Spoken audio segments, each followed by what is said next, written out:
Olá pessoal, tudo bom com vocês? Mais uma vez aqui com vocês pelo YouTube. Essa semana marca, né, a nossa um processo de mudança das nossas aulas, que vai ser um processo, né, que vamos aí nos adaptar, vamos tentar nos adaptar, né, readaptar sempre.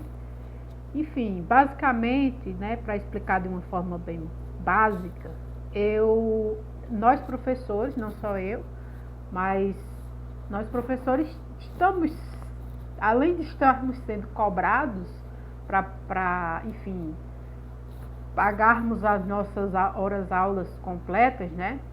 É, também existem questões que fazem com que nós tenhamos chegado à conclusão de que dar aulas, né, alguns de nós, né, não todos, mas dar aulas pelo Google Meet, aulas assim de conteúdo, não estava sendo proveitoso, né, devido a essas questões, né, enfim, que atrapalhavam o rendimento e o ritmo da aula, né, enfim. E aí eu optei por postar nossas aulas de conteúdo no YouTube, assim nesse modelo. Enfim, porque é um modelo em que eu acredito que não tem prejuízos à aprendizagem. Na verdade, existem certas vantagens, né? Principalmente porque no Meeting, no Google Meeting, além da participação ser bem baixa, a participação efetiva, né? Aquela participação boa, aquela que o aluno chega e faz uma pergunta e tem uma interação, é uma participação praticamente nula, não existe. Existem as participações ruins, né? As participações indesejadas. Aqui pelo YouTube não. No YouTube eu estou aqui falando para vocês e vocês têm como interagir comigo. Tem como vocês mandarem mensagens aí no chat, no WhatsApp, tirando alguma dúvida, perguntando alguma coisa, dando alguma sugestão ou falando assim, não entendi tal parte. Então, basicamente fica a mesma coisa, né? Praticamente assim, do Meeting, né? Vocês têm a possibilidade de tirar as dúvidas, de perguntar, de interagir. Mas também a gente vai continuar eu vou continuar aparecendo lá pelo Meet, mas como se fosse uma espécie de atendimento. Então é um momento em que eu fico lá, disponível durante um período de tempo, para que vocês entrem na reunião para tirar dúvidas, né? Tirar dúvidas sobre atividade, sobre notas, sobre explicações que possam não ter ficado muito claras. Né? Professora, eu estou com dúvida na questão tal da atividade da semana passada. Vai na reunião lá, vou estar no Google Meet, vou estar gravando, né? Todas essas reuniões vão ser gravadas como forma de comprovação. E vocês entram, tiram as dúvidas eu respondo e vocês saem. Né? Então vocês não precisam ficar durante todo aquele período ali disponíveis, né, no Google Meet. Então é uma forma de vocês não, assim, eu acredito que para vocês não vai ficar assim tão cansativo, né? E vai ser uma forma, as aulas sendo aqui pelo YouTube, facilita no sentido de quem não pode estar presente, não pode estar na aula, né? Que sempre acontece esses casos. Estou trabalhando, não sei o que, tive que ir ao médico, tive que faltar, fui ao dentista e tal e tal. E aí, pelo YouTube não tem essa preocupação. Você pode assistir a aula a hora que você quiser. E reassistir quantas vezes quiser. Né? Então, vou passar a atividade com base no vídeo, reassiste o vídeo, tira a dúvida ali. Mas se ficar alguma dúvida, ainda vai ter o horário do Google Meet para você entrar e tirar sua dúvida. Então, dessa forma, eu acredito que vocês vão ter aí uma boa cobertura de ensino. Pelo menos é o que eu tento proporcionar para vocês. Mas, então, dado esses nossos recadinhos, né? Recadinhos importantes, E antes de começar, é importante dizer no início também, porque às vezes o pessoal entra no início e depois sai no meio do vídeo, né, que eu acredito que isso deva acontecer com vocês, apesar de que isso é aula, né, isso não é um vídeo qualquer do YouTube, preencham a chamada. Por mais que eu vi que na aula passada teve um preenchimento legal, né, as turmas estão compreendendo a dinâmica, mas não esqueçam de preencher, pessoal, porque no final o que vai valer é quem está o nome na frequência. Ou se tiver com o nome nos comentários. Se colocar o nome nos comentários também vale como presença. Então, não se esqueça, estou com preguiça de entrar no formulário, que vocês têm umas preguiças assim inacreditáveis. Bota no comentário, o comentário é só descer, colocar seu nome e turma, tá lá, tá registrado, né? Não tem problema. Mas não deixem de registrar a sua frequência, porque eu não tenho como saber através apenas das visualizações quem foi que assistiu e quem foi que não assistiu. Então vamos lá, vamos ter consciência aí, né? Para depois não vir no final do semestre, tá lá com 300 faltas e dizer, não, eu estava assistindo às aulas, mas se não está presente, se não está marcando a frequência, não estava na aula, certo? Então vamos lá. Para a nossa aula de hoje, nós temos a nossa discussão da aula de hoje é sobre as causas da Primeira Guerra Mundial. Na aula passada a gente falou sobre Belle Époque, né, sobre aquele contextozinho, né, o respiro antes da tempestade, que foi a Belle Époque. De forma cultural e tal. Inclusive uma coisa que eu também não poderia deixar de mencionar aqui. Os meus parabéns aos que responderam à atividade também, né, que além de participar da aula responderam à atividade. Tive respostas muito legais, assim, de uma parte legal assim, das turmas, né, que observadores, né? Sobretudo quando eu perguntei lá qual foi a imagem que mais chamou sua atenção. Então, teve respostas bem legais, assim, o pessoal reparou nas fotos, reparou lá nas portas, nas casas, né? Teve gente que foi mais sensível às imagens, né, da escravidão, da violência, as imagens da pobreza, mas também faz parte. Então, agradecer imensamente aí por vocês terem tido esse cuidado em observar, né? Observar atentamente os detalhes, né, da aula. Eu gostei bastante. Mas dando continuidade, a gente agora vai falar justamente, vamos entrar nas causas da Primeira Guerra Mundial. Essas causas são bem complexas, né? Elas não são... muitas vezes as pessoas tentam falar que as causas da Primeira Guerra, elas são um punhado bem pequeno de coisas, né? Mas, na verdade, existe todo um contexto histórico que leva, bem maior, né? Que leva ao momento da Primeira Guerra Mundial. E a gente vai ver aqui tanto as causas menores, quanto as causas, né? Os contextos que levam à Primeira Guerra Mundial. Começando então pelos grandes contextos e depois vamos para as pequenas causas. E aí a gente vai ver bem a diferença entre as duas coisas. Então vamos lá.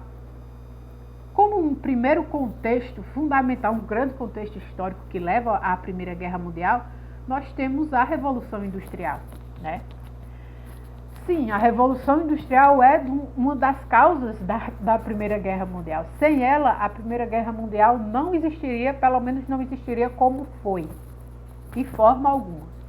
Então, para começar, é impossível falar de Primeira Guerra sem falar de Revolução Industrial, porque foi justamente esse processo histórico que marcou uma profunda transformação nas formas de produção, de consumo de bens e serviços.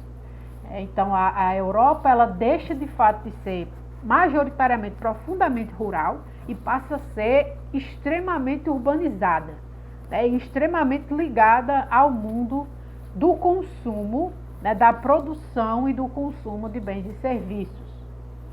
Como nós vimos lá na Belle Époque também, na aula passada, isso teve um grande impacto lá sobre a Belle Époque, né? Ou seja, as cidades foram inchando, foram crescendo, a população foi aumentando. Isso é uma consequência direta da Revolução Industrial, né? Os camponeses que saíam, né, lá das fazendinhas e tal, e iam todos para as cidades em busca de trabalho, e lá encontravam, né, a exploração, né, da mão de obra. E aí a sociedade europeia, sobretudo, foram deixando esse modo de vida mais rural, plantar, colher e criar, para viver no ritmo das fábricas, da produção em massa de produtos de comércio e de serviços. Né? Então foi essa alteração radical no modo de vida da sociedade europeia. E aí o lucro passou a ser o principal valor. E isso é uma frase de impacto, porque quando a gente fala que o lucro passou a ser o principal valor, a gente está falando, inclusive, que é o valor mais importante do que a vida, do que a manutenção da vida humana. Né? Então, a humanidade, o respeito à humanidade, né, nas suas mais variadas formas, ele é totalmente deixado de lado para a valorização do lucro. Isso essa mudança também desse sentimento, né, essa desvalorização da vida em busca de um lucro desenfreado, vai ser uma das coisas que vai levar à Primeira Guerra Mundial e também à Segunda Guerra Mundial. Né? O lucro sendo o valor principal, né? Então as pessoas elas deixam de valorizar a vida, deixam de valorizar a humanidade, a sua própria humanidade, para sair desvairado correndo em busca de lucro e de riqueza. E então, aqui nós temos na nossa imagem esse comparativo, né, entre a Europa medieval, né, as plantações, as fazendas, e a Europa urbanizada da Revolução Industrial, né? Ou seja, cidades imensas, cheias de fábricas, né? Com chaminés saindo fumaça. A Londres do século XX, né? Do início do século XX, vai ser essa Londres, parece uma São Paulo moderna, né? É uma cidade que chama a atenção pelo excesso de fumaça, né? Por mais que seja aqui uma foto em preto e branco, mas fica claro, parece que dá para sentir o peso do ar, né? O peso da fumaça, da fuligem no ar. Então, isso representa muito do que eram essas cidades aí no contexto da Revolução Industrial.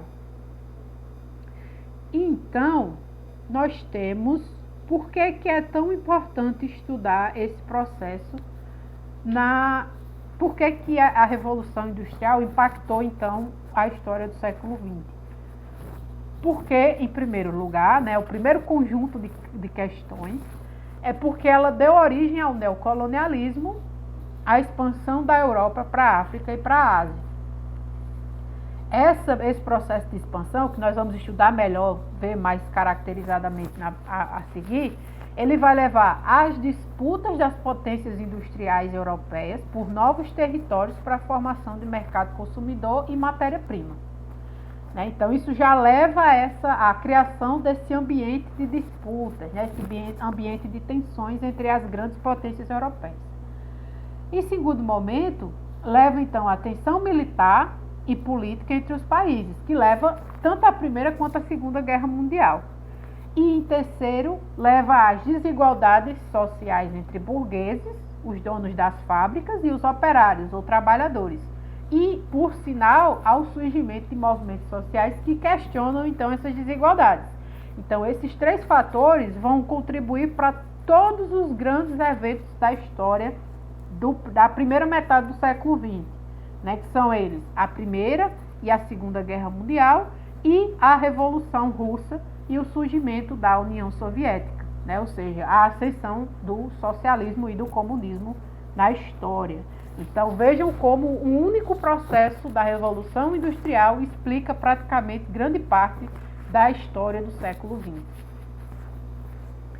Então vamos ver de forma mais específica, de forma mais detalhada, como esse neocolonialismo gerado pela Revolução Industrial vai então impactar, né, vai estar na origem do conflito que vai ser a Primeira Guerra. Então, o processo do neocolonialismo vai significar então a expansão dos países europeus sobre partes específicas do mundo, Dessa vez os alvos são a África, a Ásia e a Oceania. Então, se lá no século XVI, com os grandes descobrimentos, descobrimento do Brasil, descobrimento das Américas, a Europa se expande para o domínio das colônias, né, que é o primeiro momento, né, o primeiro colonialismo, o primeiro processo de colonização vai se dar nesse momento. Agora nós temos um segundo momento em que a Europa vai novamente se expandir, vai novamente procurar novos territórios, só que agora, em vez da América, que foi o principal atingido pela primeira fase do colonialismo, quem vai ser atingido vai ser sobretudo a África, a Ásia e a Oceania. Por quê? Porque justamente são os grandes continentes, né? Tirando a Oceania, que são aqueles continentes menorzinhos, né? Ali a Austrália, Nova Zelândia, enfim. A África e a Ásia são regiões enormes do planeta, com muitas riquezas naturais, né? Isso vai desde o petróleo até madeira, borracha, mão de obra para ser escravizada, enfim, muitos recursos, diamantes. A África vai ser a maior vítima do processo de extração de diamantes, né, pela Europa. Então vejam aí, o neocolonialismo nada mais é do que um segundo momento em que a Europa vai se expandir e vai procurar novos territórios, né? E esses territórios vão ser os territórios da África, na Ásia e na Oceania. Então, o neocolonialismo vai ser movido exclusivamente pelo quê? Pela busca de mercado consumidor para os produtos europeus que estavam sendo fabricados lá nas grandes indústrias europeias e por novas fontes de matéria-prima para esses mesmos produtos. Então, vejam que é quase que um círculo, né? Você vai até a África pegar matéria-prima, pegar mão de obra e você, ao mesmo tempo que faz né, pega mão de obra, pega matéria-prima, você deixa produtos manufaturados. Então, você tira de um mesmo lugar o produto a mão de obra que vai produzir aquele produto manufaturado, né, aquele produto industrializado, e você, ao mesmo tempo, vende para aquela região aquele produto, né? Então, é um tipo de comércio autossuficiente.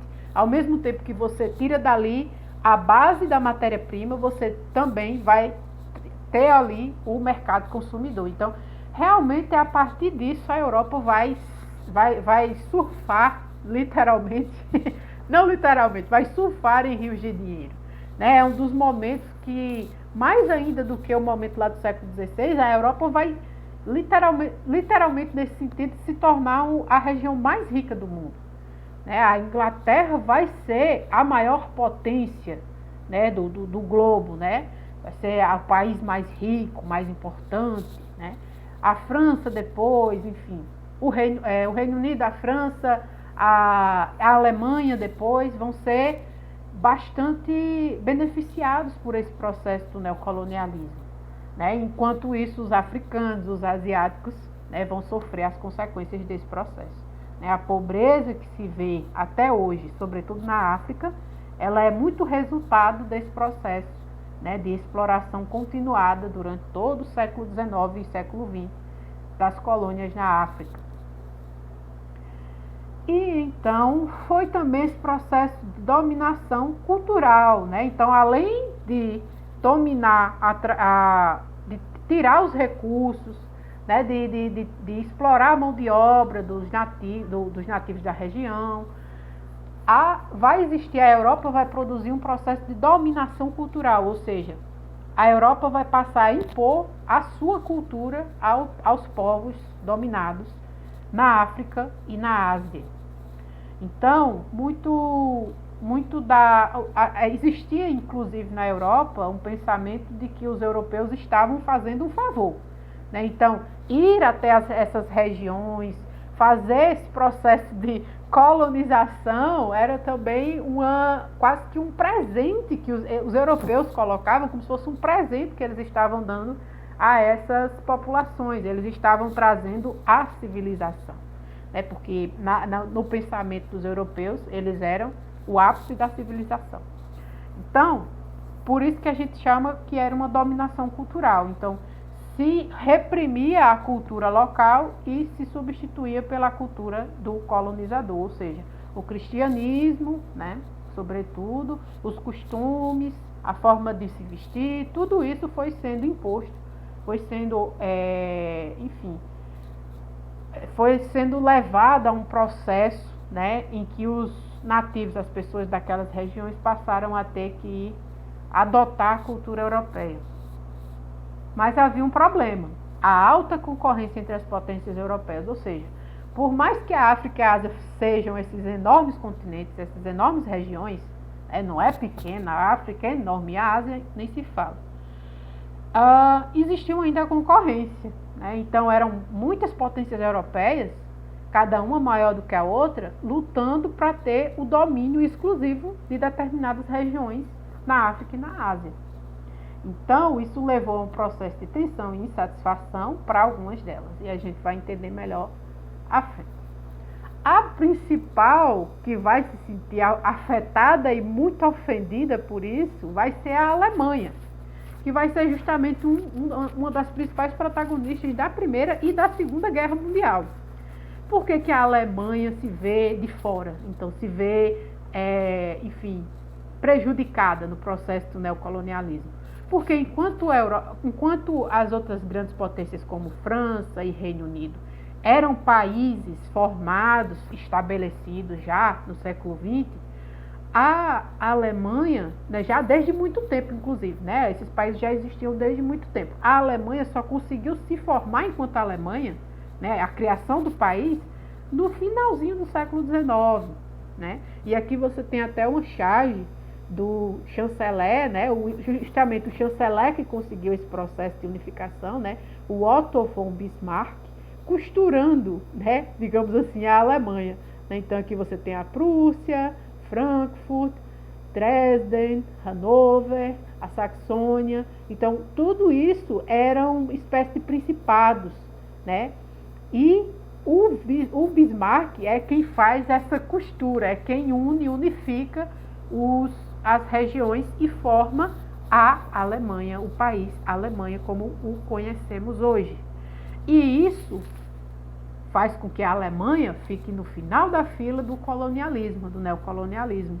Muito embora a Alemanha tivesse em curso um processo de industrialização muito melhor até do que a própria França, né, que era um país lá, um bambambam, uma grande potência.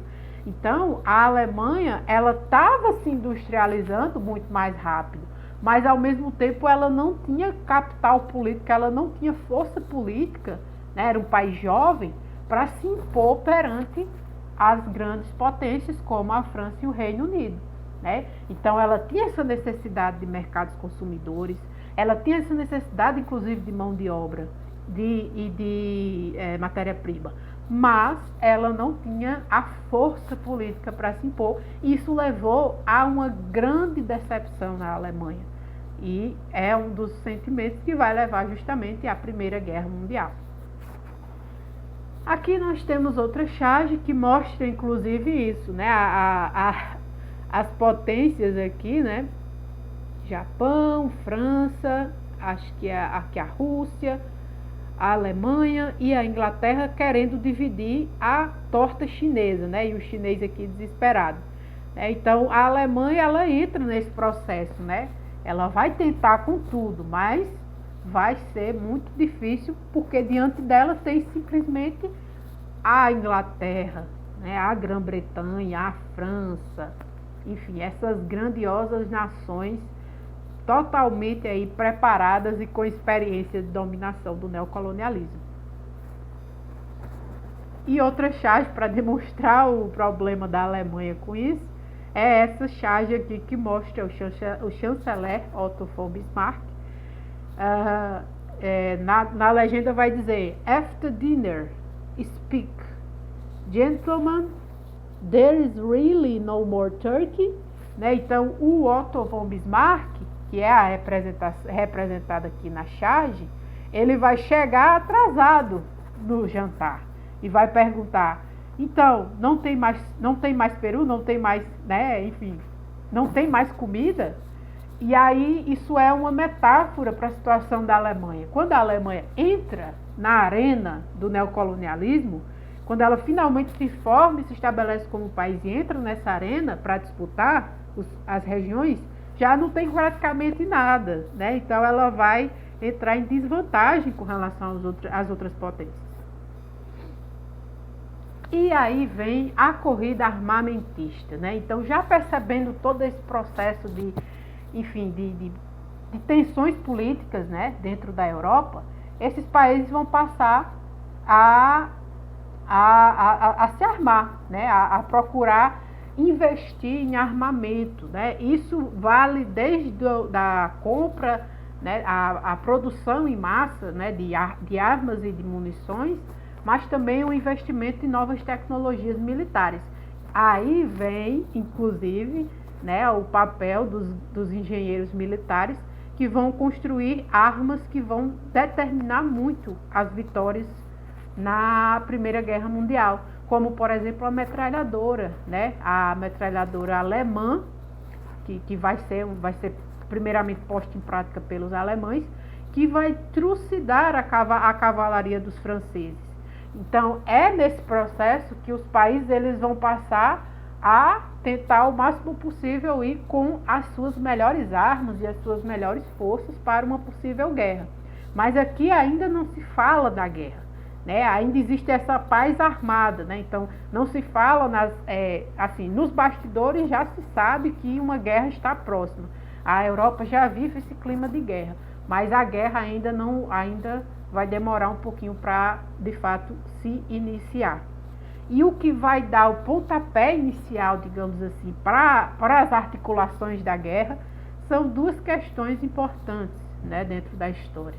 A primeira é a questão marroquina, no qual o Reino Unido e a França disputam territórios no Oriente, né, os territórios do petróleo lá do Marrocos com justamente a Alemanha, né, e os outros países, as outras potências.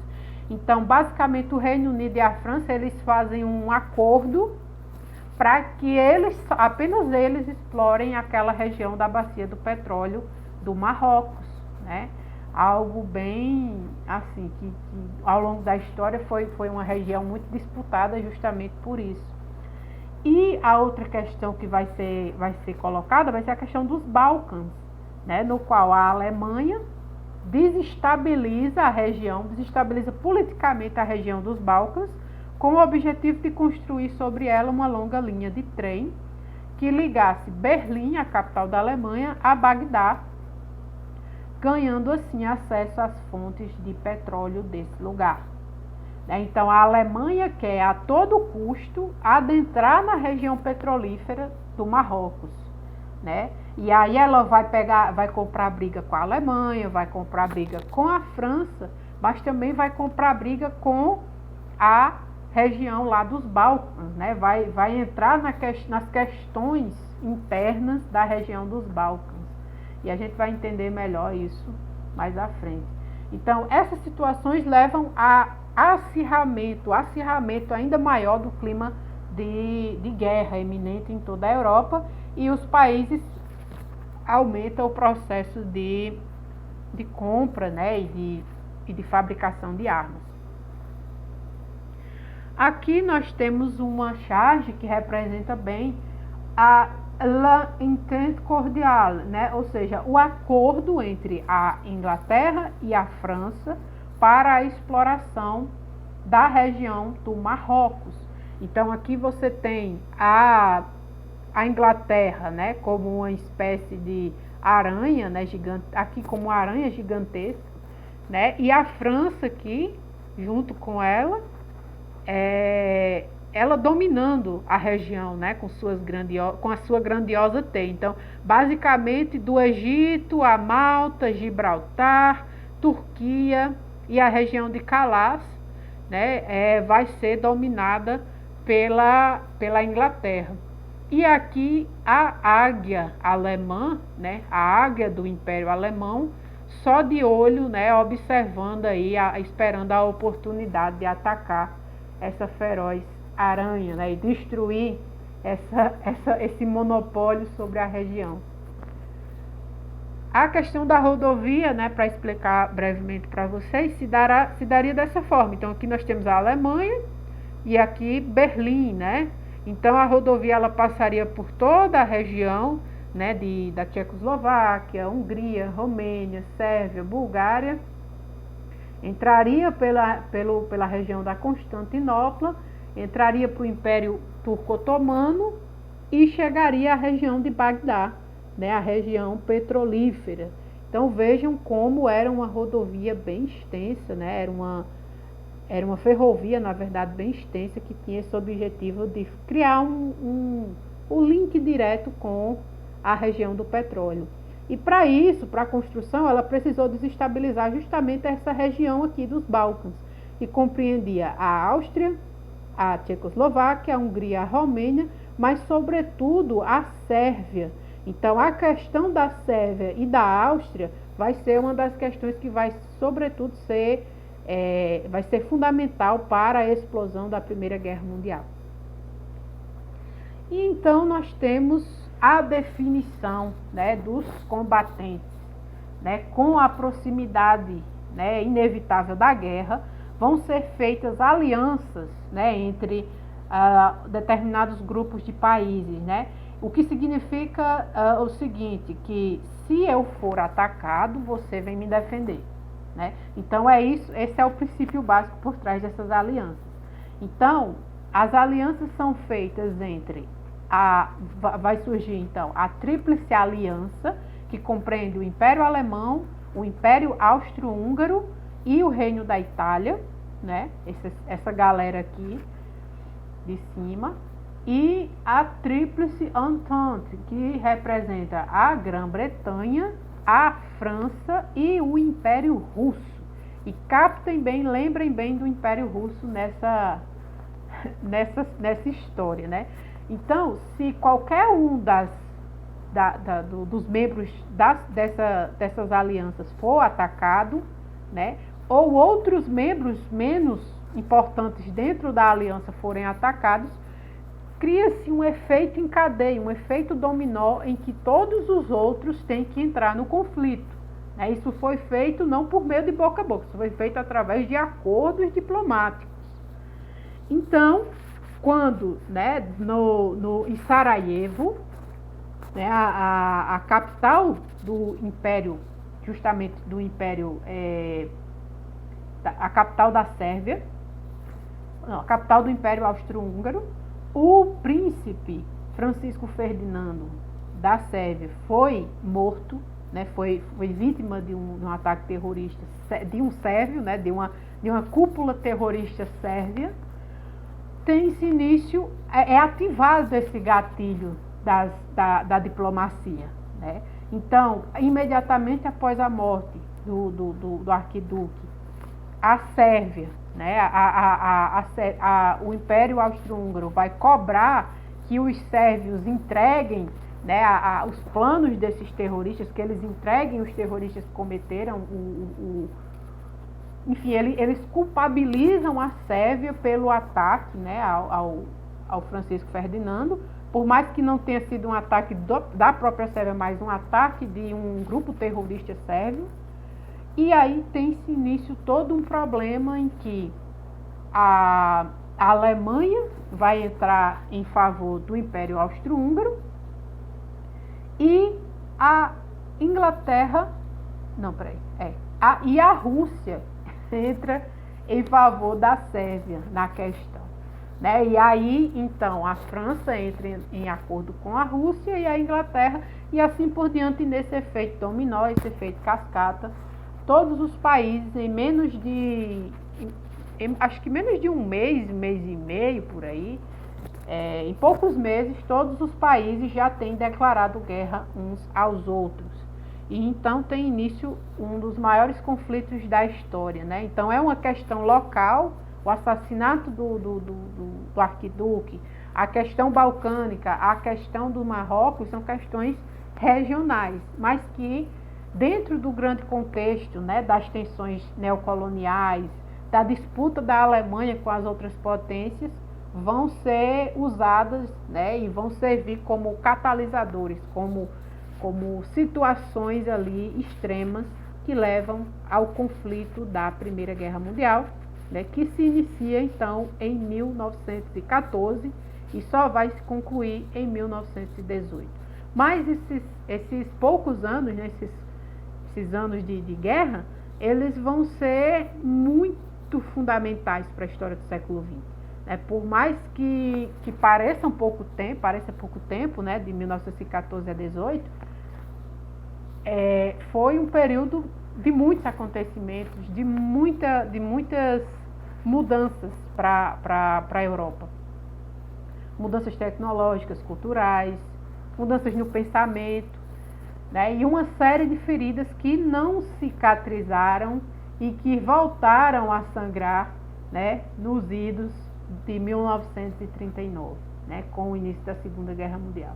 E aí, nas nossas próximas aulas, a gente vai ver a Primeira Guerra, a gente vai começar a trabalhar com a Primeira Guerra, né, para a gente não perder o time.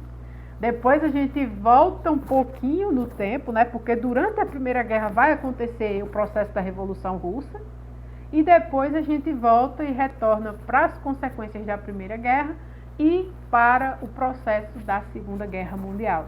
Então vejam como em um pequeno e um curtíssimo espaço de tempo tantas coisas vão acontecer, né? A Primeira Guerra de fato é um acontecimento histórico muito complicado e muito dramático, né? Muito dramático. Se preparem para muitos dramas aí nas próximas aulas, porque a Primeira Guerra é um dos momentos mais dramáticos, sem dúvida, da história humana.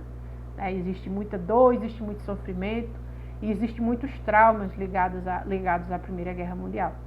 Então é isso, pessoal. Um aviso, não vou passar atividade essa semana, como a gente vai estar nessa fase de adaptação, né, dos nossos novos processos de estudo.